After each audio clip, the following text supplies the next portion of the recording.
Hey Falcons fans! There's been a big news story causing quite a stir recently, and it's happened not once, but 3 times already this season.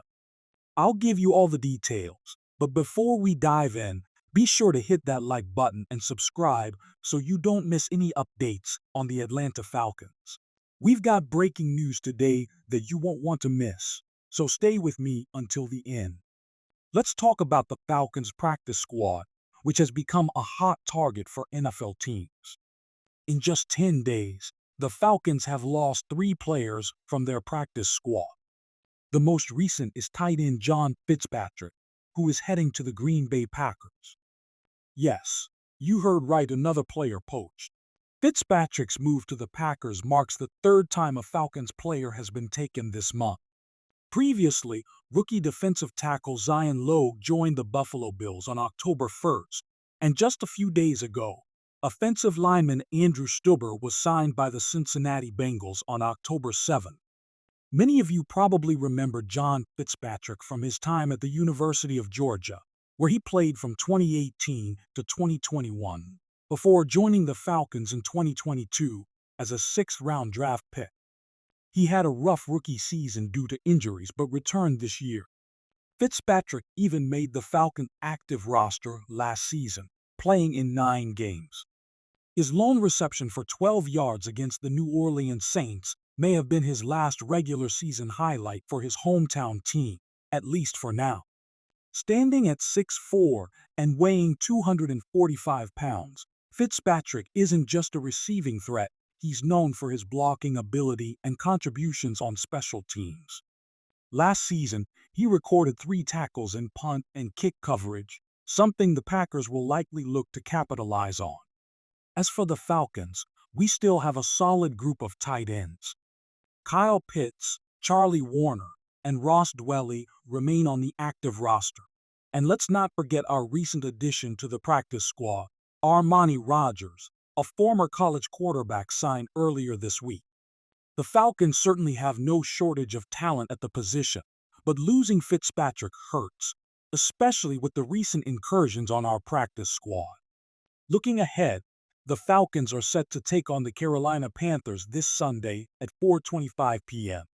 at Bank of America Stadium. With a 3-2 record, we're entering this game with momentum. But it's tough to see players leave, especially homegrown talent like Fitzpatrick. Falcons Nation, I want to hear from you. What do you think of all these teams targeting our practice squad? Do we have enough depth to keep rolling? Or is this starting to get worrisome? Let me know your thoughts in the comments below.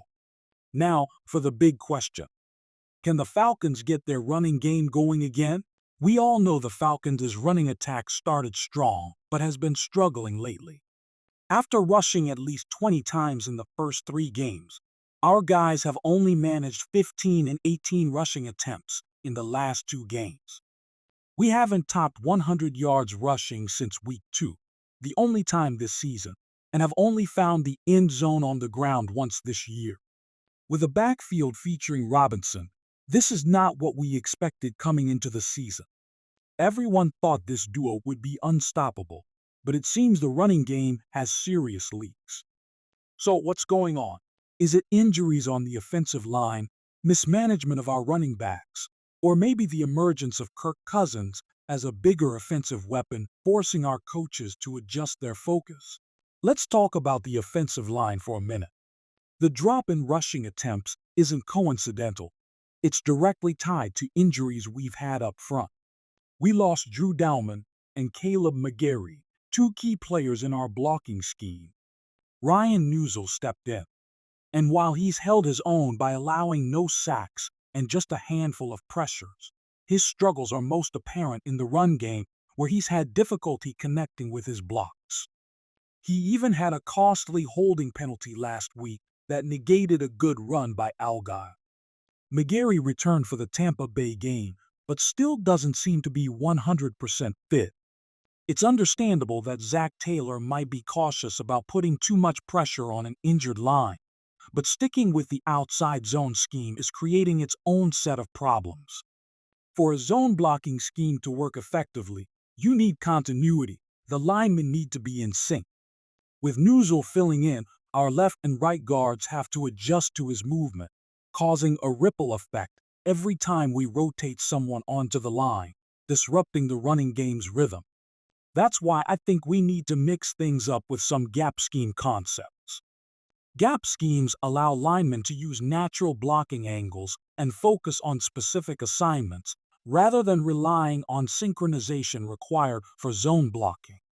According to Puff, the Falcons have run 83 zone plays compared to just comments below, and if you enjoyed this review, be sure to hit that like button and subscribe for more Falcons updates. Go Falcons!